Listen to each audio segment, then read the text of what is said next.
Okay, so just a quick video to talk through the couple of questions you sent in. So if you do have a consent at the beginning of your survey asking if they want to take the survey or not, what you can do is you can just leave the yes option so people can continue down. But what you can do instead is you can add skip logic to this question to skip people out of the survey if they say that they do not consent to taking the survey. So to do this, we would click on the gear icon on the consent question and we would choose add skip logic. And with this, we want to say if no is selected, then we want to skip to.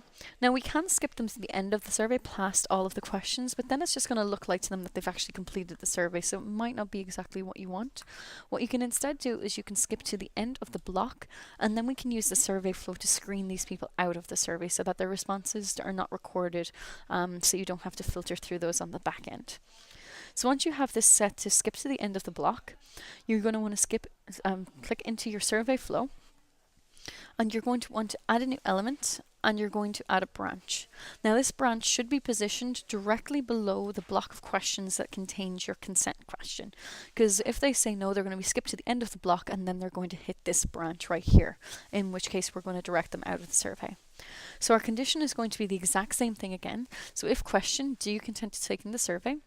No is selected, then these people are going to go down this branch and we're going to add a new element inside this branch, which is an end of survey element.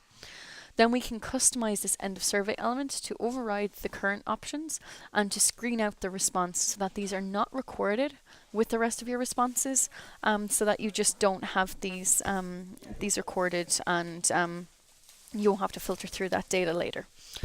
So that's one question. Your second question was then about actually copying answer choices rather than having to type them out each time. So I'm not 100% sure what exactly you're referring to here, whether it's that you have answer choices that are going to be the same and there's the question text that changes. If that's the case, you can just use the menu to the right hand side to copy the question, in which case the question is just going to be identically copied, and you can just change the question text but leave the answer choices the way they are.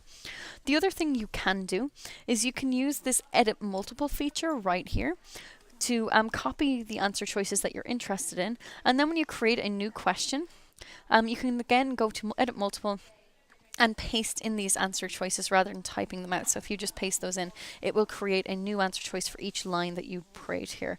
So that quickly fills in the data for you without you having to type it out. But I hope that answers your questions, but if there is more specific use case that you're talking about for the second question, just let me know the specifics and then I can help you out with that as well.